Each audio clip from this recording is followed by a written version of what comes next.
यीशु है, praise the Lord. Kerala से आप सबों को परमेश्वर का वचन सुनने के लिए हार्दिक स्वागत करता हूं। आज भसम बुधवार है, लैंड काल में प्रवेश करने का दिन है। ये भसम बुधवार जो होता है, पुराना नियम से हम देखने पाते हैं भसम यानी कि राख का इस्तेमाल करते हुए हम देखने पाते हैं। असल में ये राख जो होता है ये कई चीज़ों को दर्शाता है। एक तो है पश्चाताप करने को, एक तो है शोक मनाने को, एक है ईश्वर के सामने दीन और नम्र होने को। और ये महाउपवास काल जो लैंड काल कहा जाता है, लैंड काल का मतलब ही है महाउपवास काल। उपवास तो एक दो दिन का, एक दो बेला का होता है, लेकिन महाउपवास करने का मतलब है बहुत सारे दिन, 40 दिन का आंकड़ा। हालांकि हम यदि हिसाब करेंगे भसम बुधवार से लेकर ईस्टर यानी कि पुनरुत्थान पर्व से पहले तक 40 से ज़्यादा दिन का आंकड़ा दिखाई देता है। असल में 40 का आंकड़ा इस प्रकार से मिलता है। सारे संडे को हम निकाल दें, बाकी दिनों को हम यदि हिसाब करें तो 40 का आंकड़ा निकालता है लैंड काल का अवधि। दूसरे कुछ विद्वान लोग ये मानते हैं कि भसम बुधवार से लेकर पलमारुम या खजूर पर आप पाम संडे तक यदि हिसाब करेंगे 40 दिन का आंकड़ा होता है। और बाकी एक सप्ताह जो होता है वो विशेष सप्ताह होता है जो पवित्र सप्ताह कहलाता है। जो भी रूप से हम देखें, पवित्र सप्ताह वाला करके हिसाब करें तो 40 दिन का आंकड़ा होता है। और यदि हम संडे को निकालें, इसलिए कि संडे तो त्यौहार का दिन होता है, ईश्वर की ओर से है ठहराया हुआ दिन के रूप में, इसलिए ये त्यौहार का दिन को लेंट में काउंट ना करके ये स्पेशल दिन के रूप में जो भी रहा। लेकिन बाइबल में 40 का आंकड़ा बहुत बार आया है, 1-2 बार 3-4 बार ऐसे नहीं, 159 बार आया है।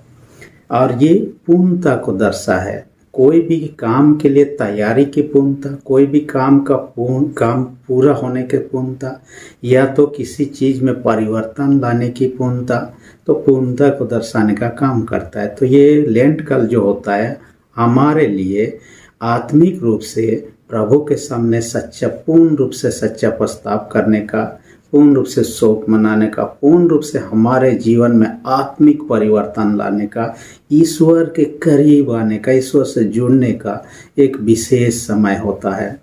और ये जो हम देखने पाते हैं,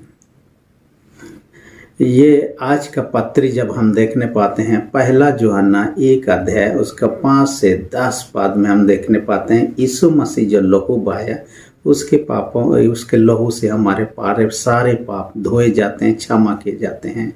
असल में ये पत्री का लेखक ये यूहन्ना था जो यीशु का शिष्य था।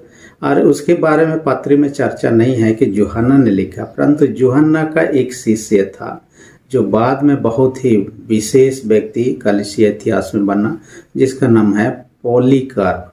उन्होंने अपने लेख में दर्शाया कि पहला यूहन्ना का लेखक जो है वो यूहन्ना यीशु का शिष्य यूहन्ना ही है। उसके बाद में पॉलीकार्प का शिष्य, उसका शिष्य जो इरेनियुस था, उन्होंने भी अपने लेख में दर्शाया इस पत्री का लेखक। और अनुमानिक रूप से ये कहा जाता है कि पहला यूहन्ना पत्री का लिखने का समय जो होता है, यूहन्ना हम लोग जानते हैं पथमुस टापू में वो बंदी बनाया गया था डोमिटियन सम्राट के द्वारा से। लेकिन वो सम्राट 96 ईस्वी में वो मर जाता है। उसके मरने के बाद में एक नया सम्राट आता है, वो उनको रिहा करता है। जब वो पथमुस टापू में बंदी था, उन्होंने प्रकाशित वाक्य के पुस्तक को लिखा। जब टापू से वो निकल गया, रिहा हो गया, उसके बाद में यूहन्ना रचित सुसमाचार को लिखता है। उसके बाद साथ ही ये पहला यूहन्ना, दूसरा यूहन्ना, तीसरा यूहन्ना को लिखता है। इसका मतलब है इस पत्री को लिखने का समय को 96 से लेकर 100 ईस्वी के बीच में विद्वान लोगों में माना जाता है, इसलिए कि डोमिटियन सम्राट का मृत्यु ही 96 ईस्वी में होता है। उसके बाद ही वो रिहा होता है, इस कारण से इस प्रकार का माना जाता है। आज का वचन में हम देखने पाते हैं कि पत्री पूरा में एक चीज को खंडन करने का कोशिश किया गया है। एक गलत शिक्षा था। गलत शिक्षा क्या था? एक व्यक्ति था जो गलत शिक्षा फैलाने वाला था, सिरेंथुस नाम का व्यक्ति। इन्होंने इफिसुस और आसपास क्षेत्र में गलत शिक्षा को फैलाया और उनका था यीशु मसीह कोई परमेश्वर था ही नहीं, वो साधारण मनुष्य था। परमेश्वर क्या किया, अपना काम का इस्तेमाल करने के लिए, अपना काम को पूरा करने के लिए यीशु का इस्तेमाल किया। क्योंकि ग्रीक दर्शन में ऐसा था, कोई भी ईश्वर देह धारण करके इस दुनिया में मनुष्य रूप धारण नहीं कर सकता है, क्योंकि संसार और देह जो है बुरा है और ईश्वर आत्मिक चीज है और ये बुरी चीज़ों में संसार में कभी नहीं आ सकता। उनका ऐसा विश्वास था और इन्होंने शिक्षा में ये दर्शाने का कोशिश किया कि बपतिस्मा जब यीशु मसीह ने लिया, आकाश से परमेश्वर का आत्मा उसमें आया। परमेश्वर का आत्मा आने के बाद आश्चर्य काम किया, जो भी काम करना था किया, और जब काम पूरा किया, क्रूस काट में था, तब आत्मा छोड़ के चला गया। इसलिए यीशु मसीह ने कहा पूरा हुआ कहता है। और यीशु मसीह का जो 7 क्रूस पानी में से हे ईश्वर तूने मुझे क्यों त्याग दिया, ये सब जो दिखाई देता है, उनका इस प्रकार जोड़ने का प्रयत्न किएगा। परंतु हम बाइबल में पाते हैं, पौलुस प्रेरित का शिक्षा में पाते हैं, सुसमाचार के शिक्षा में पाते हैं, यीशु सच मनुष्य था और सच ईश्वर था। तो इसी बात को यहाँ दर्शाया, खंडन करने का कोशिश किया गया है। जो भी था, लेकिन आज का वचन का शीर्षक मैंने रख दिया ज्योति का मार्ग। यह परमेश्वर ज्योति है भी हम कह सकते हैं, या ज्योति का मार्ग भी हम कह सकते हैं। इसके अंतर 2 पॉइंट पर हम चर्चा करेंगे। सबसे पहला पॉइंट, ज्योति में चलें। ज्योति क्या है? तब परमेश्वर ज्योति है कहता है, 5 पद में साफ साफ कहता है परमेश्वर ज्योति है, उसमें कुछ भी अंधकार नहीं है। वही परमेश्वर देह धारण करके यीशु के रूप में इस दुनिया में आया। यीशु मसीह ने स्वयं कहा जगत की ज्योति मैं हूँ, यूहन्ना 8:12 पद में हम देखने पाते हैं। यानी कि परमेश्वर ज्योति है, उसमें कुछ भी अंधकार नहीं है। तो परमेश्वर में बने रहना है, परमेश्वर के संगति में आगे बढ़ना है, तो ज्योति में चलना है। क्योंकि यीशु मसीह स्वयं ही कहा मार्ग सत्य और जीवन मैं ही हूँ। उस ज्योति में चलना है। तो ज्योति का यहाँ ये का मतलब यहाँ दर्शाने का कोशिश किया गया है। अंधकार और ज्योति को अलग अलग चीज़ से दर्शाया। ज्योति सत्य, धार्मिकता, पवित्रता, भलाई का काम इत्यादि से दर्शाने का कोशिश किया गया है। और अंधकार का काम को, 7 प्रकार के बुरे काम को दर्शाया गया है। यहाँ ज्योति में चलना है, हमने प्रभु के पीछे साथ में चलना है और भले काम करते हुए आगे बढ़ना है। ज्योति को भले काम के साथ में और ईश्वर के साथ में तुलना गया। और यहाँ यूहन्ना 8:12 में कहता है जो कोई मुझ पर विश्वास करता है, जगत की ज्योति मैं हूँ कहता है यीशु मसीह, जो कोई इस पर विश्वास करता है वो अंधकार में नहीं पालेगा चलेगा, परंतु जीवन की ज्योति पाएगा। अंधकार में हम कहाँ चल रहे हैं हमें पता नहीं होता, ठोकर खा सकते हैं। कौन लोग अंधकार को पसंद करें? चोर लोग, डकैत लोग, ताकि लोग ना देखें और अपने बदमाशी का काम जो चीज़ है वे लोग रात को अंधकार में करके वे लोग निकल जाएं, इस प्रकार का उनका। तो इसलिए हमें कहता है ज्योति में चलना है, प्रभु में चलना है। और इसके अंतर्गत हमने देखा सत्य, धार्मिकता, पवित्रता, ये ज्योति का गुण सब है, ज्योति के ये है। सत्य से मतलब है कि सत्य ही बोलना है, सत्य सोचना है, सत्य काम करना है, सत्य व्यवहार करना है, इससे जुड़ा हुआ है।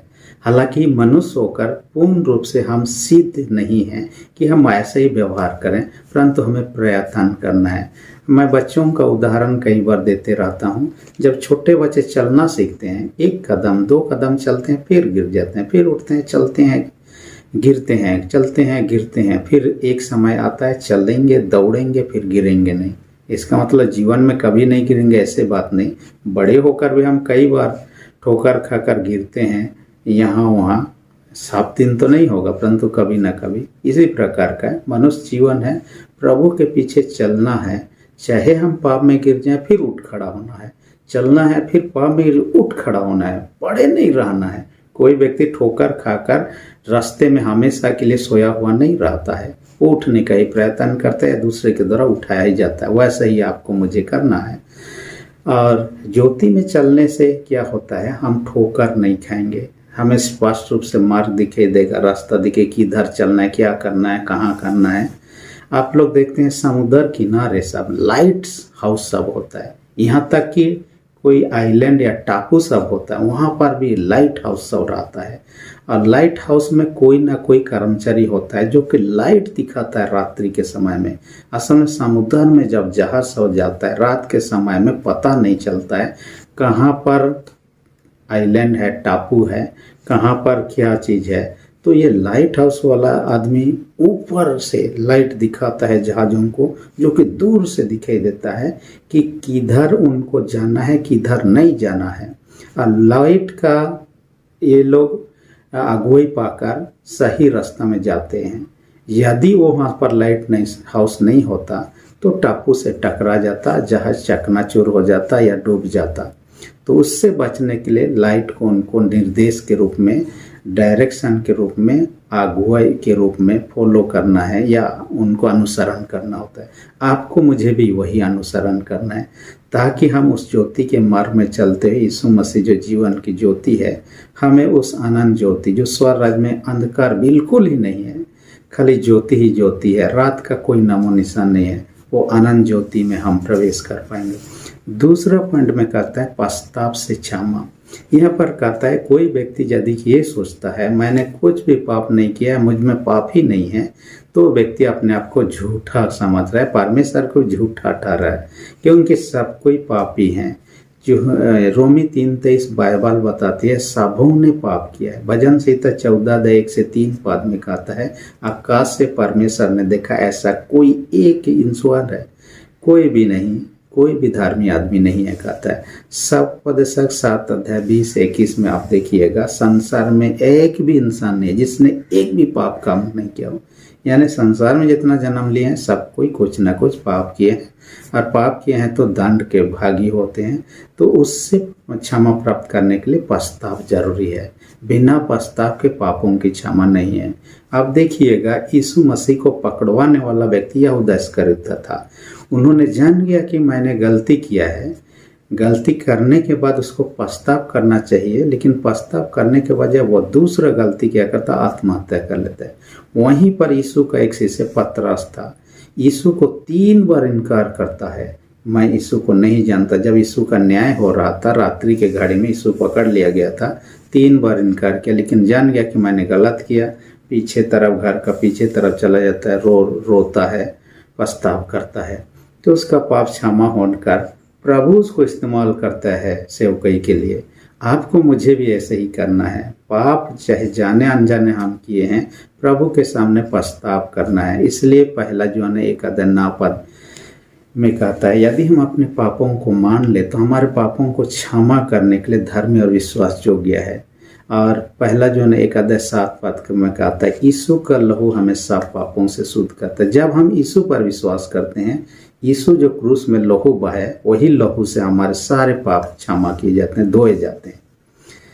तो आपको मुझे क्या करना होता है, अपने पापों को छिपाने से लाभ नहीं है, इससे हमारा ही घाटा हो। हम यदि हॉस्पिटल में जाएंगे, डॉक्टर के पास, क्लिनिक में जाएंगे और डॉक्टर को नहीं बताएंगे, छुपाते रहेंगे अपने बीमारी को, मुझे कुछ नहीं हो रहा है, मैं सही हूँ, ऐसा बोलेंगे, तो डॉक्टर को पता नहीं चलने से वो सही दवाई नहीं देगा, इलाज सही नहीं होगा, व्यक्ति का मृत्यु हो जाता है। वैसा ही है, हम अपने पापों को छिपाएंगे, उसका निदान नहीं होगा, समाधान नहीं होगा, छुटकारा नहीं होगा, मृत्यु ही होगा। इसलिए अपने पापों को मान लेना और ईश्वर से क्षमा प्राप्त करना, यही उपाय है। हम देखिएगा, हम एक बार खाली पछतावा किए खत्म हो गए ऐसी बात नहीं। महाउपवास कल तो पछतावा का समय ही है, हमने अभी चर्चा किया है।